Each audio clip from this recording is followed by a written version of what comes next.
बहुत बहुत स्वागत, अभिनंदन, बहुत बहुत आभार प्यारे प्रतियोगी विद्यार्थियों।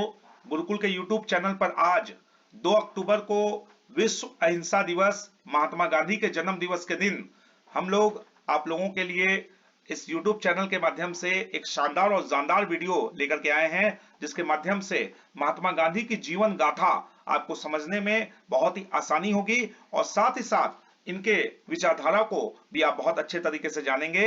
आगामी प्रतियोगिता परीक्षाओं में भी महात्मा गांधी जी से पूछे जाने वाले प्रश्नों की भी रूपरेखा इस वीडियो में अपलोड की गई है, जो आपके लिए बहुत ही उपयोगी मील का पत्थर और संजीवनी बूटी का काम करेगी।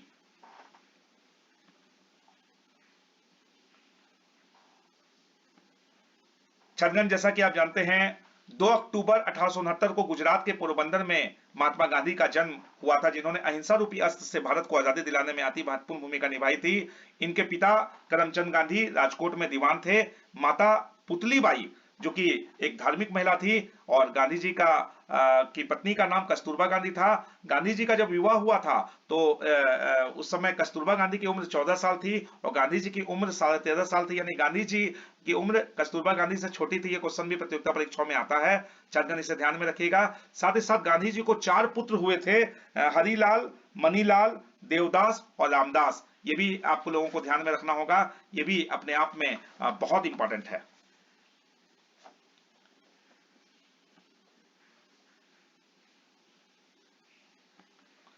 1893 में गुजरात की व्यापारिक कंपनी दादा ओबेदुल्ला एंड कंपनी का मुकदमा लड़ने के लिए गांधी जी दक्षिण अफ्रीका के डरबन शहर में गए थे।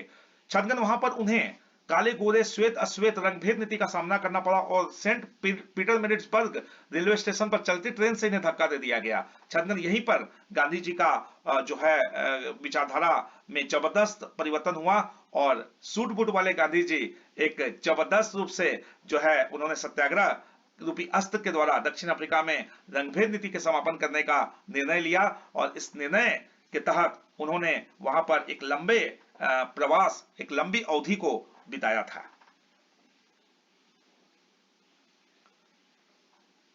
दक्षिण अफ्रीका में गांधी जी ने सत्याग्रह का पहली बार प्रयोग करते हुए अपनी राजनीतिक प्रयोगशाला बनाते हुए इंडियन ओपिनियन नामक समाचार पत्र का संपादन किया।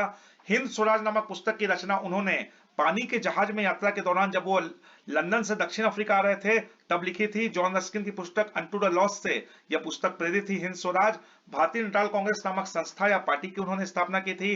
फिनिक्स आश्रम डरबन में स्थापित किया था। टॉल्स्टॉय आश्रम जोहान्सबर्ग में स्थापित किया था। गांधी जी से दक्षिण अफ्रीका में मिलने जाने वाले एकमात्र भारतीय राजनेता गोपाल कृष्ण गोखले थे, जिन्हें महात्मा गांधी ने अपना राजनीतिक गुरु बनाया था।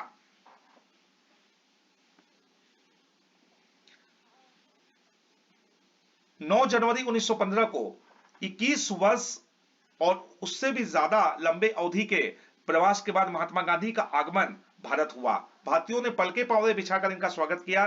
छात्रगण, अपने गुरु के आदेश पर इन्होंने 1 वर्ष तक भारत भ्रमण किया और भारतीय जनता के दुख दर्द को समझने के लिए, उनके परेशानियों को समझने के लिए, अंग्रेजों के दमन चक्र को समझने के लिए इन्होंने 1 वर्ष तक भारत की यात्रा की और जनता के दर्द को समझा।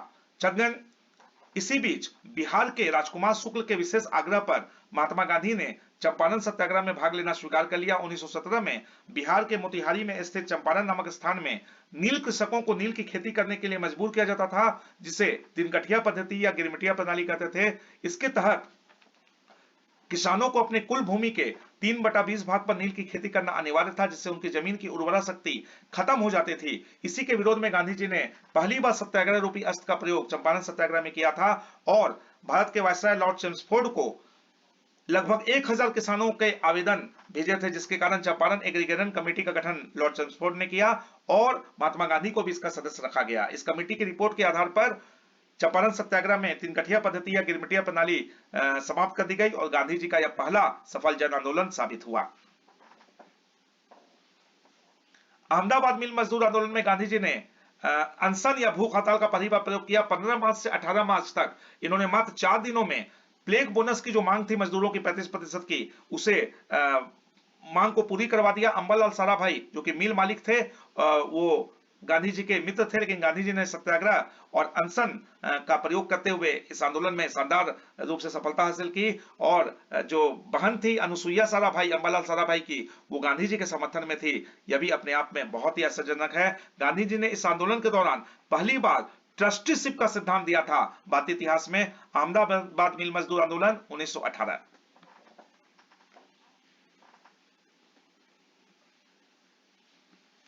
1919 में रॉलेट एक्ट के खिलाफ 6 अप्रैल 1919 को गांधी जी ने संपूर्ण भारतवर्ष में राष्ट्रीय अपमान दिवस मनाया था। छात्रगण, रॉलेट एक्ट एक काला कानून था, ना अपील, ना वकील, ना दलील। इस कानून के मुख्य प्रावधान थे जिसके तहत किसी भी भारतीय व्यक्ति को बिना किसी वारंट के पुलिस गिरफ्तार करके सीधे जेल भेज देती थी और उसे न्यायालय से जमानत भी नहीं मिलती थी। तो छात्रगण, इस काले कानून के विरोध में गांधी जी ने जो है राष्ट्रीय अपमान दिवस तो मनाया है, साथ ही साथ जलियांवाला बाग हत्याकांड भी जो है इसी के विरोध में हुआ था। 13 अप्रैल 1919 को हुआ था, छात्रगण, वैसाखी के पर्व के दिन। और 1 अगस्त 1920 को गांधी जी ने लोकमान्य बाल गंगाधर तिलक की मृत्यु के दिन असहयोग आंदोलन की शुरुआत की थी। असहयोग आंदोलन में गांधी जी ने अखिल भारतीय स्तर पर सत्याग्रह का प्रयोग पहली बार संपूर्ण भारतवर्ष में किया था। यहाँ पे बताना चाहूंगा कि सत्याग्रह शब्द एक, सवाल अनेक होते हैं। सत्याग्रह का प्रयोग पहली बार गांधी जी ने कहां पर किया था? तो दक्षिण अफ्रीका में। भारत में पहली बार किस आंदोलन में किया था? तो चंपारण सत्याग्रह। और संपूर्ण भारतवर्ष में अखिल भारतीय स्तर पर पहली बार किस आंदोलन में किया था? तो असहयोग आंदोलन में किया था। असहयोग आंदोलन में गांधी जी ने हिंदू मुसलमान की जय और एक वर्ष में स्वराज का नारा भी दिया था। लेकिन 5 फरवरी 1922 को चौरी चौरा हत्याकांड के कारण इन्होंने असहयोग आंदोलन को बारडोली में 12 फरवरी 1922 को कांग्रेस की बैठक बुलाई और वापस ले लिया।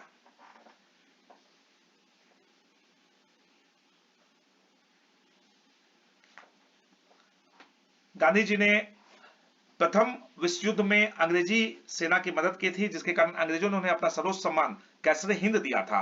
गांधी जी ने असहयोग आंदोलन के दौरान कैसरे हिंद की उपाधि ब्रिटिश सरकार को लौटा दी। जमनालाल बजाज ने राय बहादुर की उपाधि लौटा दी। सुभाष चंद्र बोस ने आईसीएस की नौकरी से इस्तीफा दे दिया।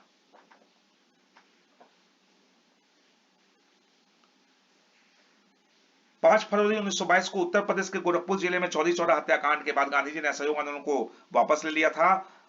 12 मार्च 1930 को गांधी जी अपने 78 सहयोगियों के साथ नमक सत्याग्रह, सविनय अवज्ञा आंदोलन या डांडी मार्च के लिए निकल पड़े थे। 24 दिनों की पैदल यात्रा में उन्होंने 385 किलोमीटर का सफर तय किया था और गुजरात के नवसारी जिले में स्थित डांडी नामक समुद्र तट पर उन्होंने नमक बनाया और नमक कानून को तोड़ दिया था। गांधी जी को गिरफ्तार कर लिया गया और पूना के यरवदा जेल में नजरबंद कर दिया गया। 5 मार्च 1931 को गांधी जी और भारत के वायसराय लॉर्ड इरविन के बीच दिल्ली में एक समझौता हुआ था, जिसे गांधी इरविन समझौता या गांधी इरविन पैक्ट भी कहा जाता है। इस समझौते में गांधी जी ने यह स्वीकार कर लिया था कि उन्होंने द्वितीय गोलमेज सम्मेलन में वो भाग लेंगे कांग्रेस के प्रतिनिधि के रूप में, और उन्होंने जो है सविनय अवज्ञा आंदोलन को कुछ समय के लिए स्थगित कर दिया था। 1931 में गांधी जी ने द्वितीय गोलमेज सम्मेलन में कांग्रेस प्रतिनिधि के रूप में भाग लिया, परंतु ब्रिटिश प्रधानमंत्री रैमजे मैकडोनाल्ड द्वारा सांप्रदायिक विचारधारा रखने के कारण और यह विचारधारा कि हिंदू जाति से दलित जाति को अलग करने की बात प्रस्ताव रखा गया, इस बात से गांधी जी नाराज हो गए और द्वितीय गोलमेज सम्मेलन का उन्होंने बहिष्कार करते हुए बीच में ही वापस आ गए। और आने के बाद उन्होंने पूना के यरवदा जेल में आमरण अनशन शुरू कर दिया था। 26 सितंबर 1932 को पूना के यरवदा जेल में महात्मा गांधी और भीमराव अंबेडकर जी के बीच में पूना समझौता हुआ था। 17 अक्टूबर 1940 को व्यक्तिगत सत्याग्रह आंदोलन गांधी जी के आह्वान पर चलाया गया था, जिसके प्रथम सत्याग्रही आचार्य विनोबा भावे थे, जिन्होंने महाराष्ट्र के पवनार आश्रम से इस आंदोलन की शुरुआत की थी। इस आश्रम की स्थापना उन्होंने स्वयं की थी और इस आंदोलन के द्वितीय सत्याग्रही थे जवाहरलाल नेहरू।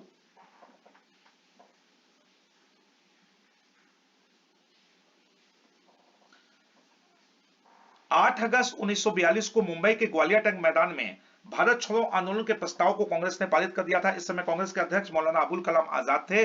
गांधी जी ने इस दौरान करो या मरो और अंग्रेजों भारत छोड़ो का शानदार नारा दिया था। 9 अगस्त 1942 को भारत छोड़ो आंदोलन, जिसे भारत का अंतिम स्वतंत्रता संग्राम या अगस्त क्रांति भी कहा जाता है, का नेतृत्व गांधी जी ने किया था। ऑपरेशन जीरो आवर के द्वारा 9 अगस्त को ही अंग्रेजों ने ऑपरेशन जीरो आवर चला करके कांग्रेस के सभी नेताओं को गिरफ्तार कर लिया था। गांधी जी को पूना के आगा खां महल में नजरबंद कर दिया गया था और अन्य कांग्रेसी नेताओं को अहमदनगर के दुर्ग में, जवाहरलाल नेहरू को अल्मोड़ा जेल में, डॉक्टर राजेंद्र प्रसाद को पटना के बेउल जेल में और लोकनायक जयप्रकाश नारायण को हजारीबाग केंद्रीय कारागृह में नजरबंद कर दिया गया।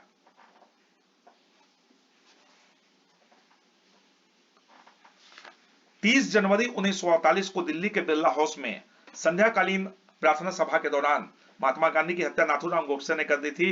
नाथूराम गोडसे को इस हत्याकांड के कारण अंबाला जेल में, जो कि हरियाणा में है, फांसी की सजा दी गई। महात्मा गांधी के समाधि स्थल का नाम राजघाट है, जो कि दिल्ली में है। ये सबों के दिलों पर चूंकि राज करते हैं, इसलिए इनके समाधि स्थल का नाम राजघाट है। महात्मा गांधी के समाधि स्थल का नाम राजघाट है, ये दिल्ली में है। गांधी जी को राष्ट्रपिता की उपाधि नेताजी सुभाष चंद्र बोस ने दी थी। गांधी जी को महात्मा की उपाधि गुरुदेव रविन्द्रनाथ टैगोर ने 1917 के चंपारण सत्याग्रह के सफल नेतृत्व के कारण दी थी, तथा गांधी जी ने बदले में उन्हें गुरुदेव की उपाधि दी थी। गांधी जी को बापू की उपाधि सीएफ एंड्रूज के द्वारा दी गई थी। गांधी जी को अर्धनग्न फकीर और देशद्रोही फकीर ब्रिटेन के प्रधानमंत्री विंस्टन चर्चिल ने कहा था।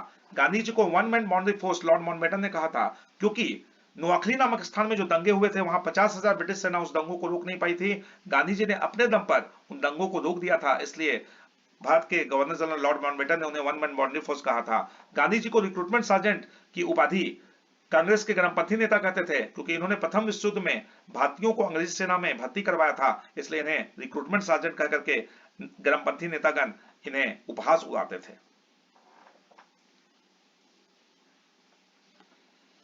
दे दी हमें आजादी बिना खड़ग बिना ढाल, साबरमती के संत तूने कर दिया कमाल। गांधी जी के योगदान भारतीय स्वतंत्रता संग्राम में अद्भुत, अद्वितीय, अनुपम थे, जिन्हें कभी भी नहीं भुलाया जा सकता है। यह हमारे दिलों पर सदैव राज करेंगे। छलगन इन्होंने सत्ता की कभी भी भूख नहीं रखी। इवन जब भारत अपना आजादी का दिवस मना रहा था 15 अगस्त 1947 को, उस दिन भी ये कलकत्ता में सांप्रदायिक दंगों को समाप्त करने में लगे हुए थे। तो महात्मा गांधी के योगदानों को हम कभी भी नहीं भूल सकते हैं। महात्मा गांधी सभी के दिलों पर हमेशा मौजूद रहेंगे, और अहिंसा रूपी अस्त्र के द्वारा जो इन्होंने स्वतंत्रता संग्राम में अपनी महत्वपूर्ण भूमिका निभाई थी, यह अद्भुत थी। और अल्बर्ट आइंस्टाइन का यह कथन कि आने वाली पीढ़ियां यह विश्वास नहीं कर पाएगी कि एक हाड़ मांस के प्राणी ने ब्रिटिश साम्राज्य के सूर्य को अस्त कर दिया था, जिसके बारे में कहा जाता था कि ब्रिटिश साम्राज्य का सूर्य कभी भी अस्त नहीं होता है। तो ऐसे महान शख्सियत को हम लोग भावपूर्ण सदा सुमन अर्पित करते हैं, नमन करते हैं, और उनके प्रति सच्ची श्रद्धांजलि अर्पित करते हैं। महात्मा गांधी को बारंबार नमन। विश्व अहिंसा दिवस